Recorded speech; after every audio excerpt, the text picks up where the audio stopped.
whisper before, and even before his killing, was that he was into drugs. And I think he is, ang problema dito, I was in constant touch with the family because they were also interested. Bakit? Pagka hindi ganon, huli at nagpatay, marami talagang ano yan. Now, I'm sorry now to say in public and to the family who is in Cebu that after all, your son or your brother was involved in the drug front. Ang chismis ka nito na pinatay because of a love triangle, menage a trois, they called it, because magkaibigan niya sila ng asawa niya, sa asawa ng kabila. But it turned out that sa drugs ito siya. But I think and I believe that he was not killed because of drugs. He was killed because kinain niya pati yung propiedad ng babae. I cannot mention the name, but ito these are the, again,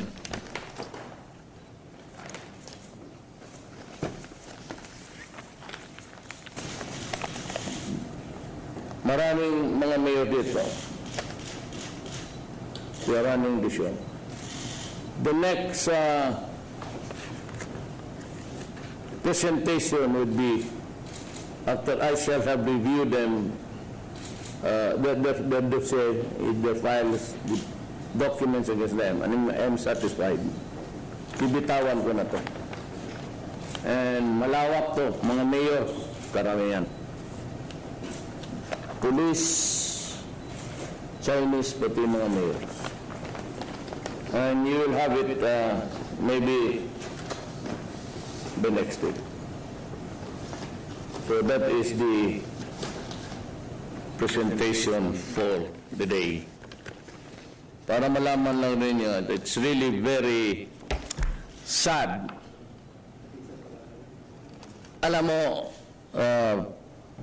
Peter Lim, then on the line of the structure is Marcelino Garbo, retired, and Herbert Colanco. He's not at large. He goes in and out of the Philippines. Kapatay na to. Well, somebody should tell him that he is wanted. Ito naman to, hindi naman ito talagang wanted because we have to add our evidentiary thing. But they would be considered persons of interest.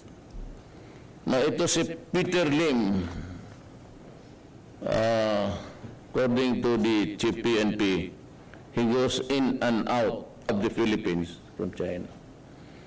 Now, if he has friends here, sabihin mo sa kanya, the moment he lands at Naya, he will die. He will die.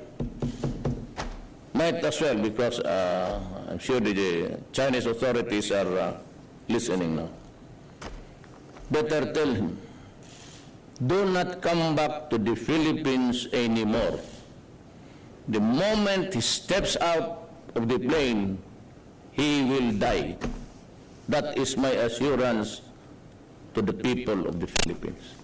How? Ay, hindi na bale. Basta wag na siyang pumunta dito. Now, because of the communications, they can always run the show even outside of our country. That is given. Meaning to say, most of the operators and most of the shabos come from the outside. They are jettisoned in the high seas.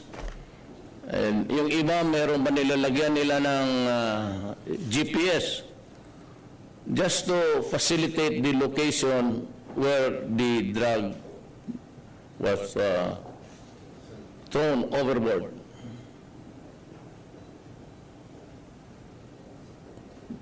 Hindi na bale, in due time, in the fullness of God's time, we will solve the problem, the drug problem of the Philippines.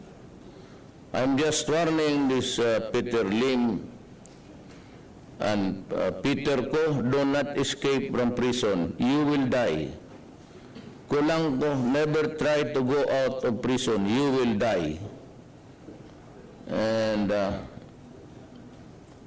regarding Garbo, I think the DILG would take care of him. The other personalities in this matrix are persons of interest. Will they also die? I do not know. That is all for the day. Thank you. Reporters are asking kung, kasi I think you're leaving for Davao tonight, sir. My security about my person? No, sir, yung may security threat, ISIS threat daw sa Davao ngayon, sir. Hindi sa akin. Sa akin.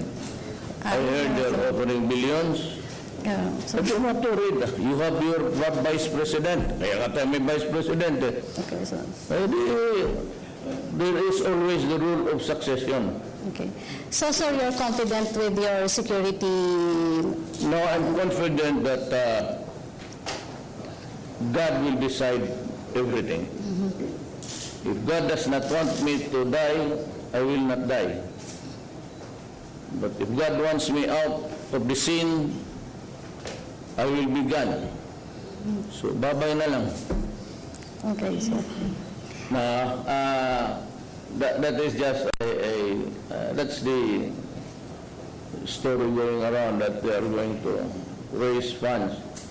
Alam mo, the armed forces will not take it sitting down.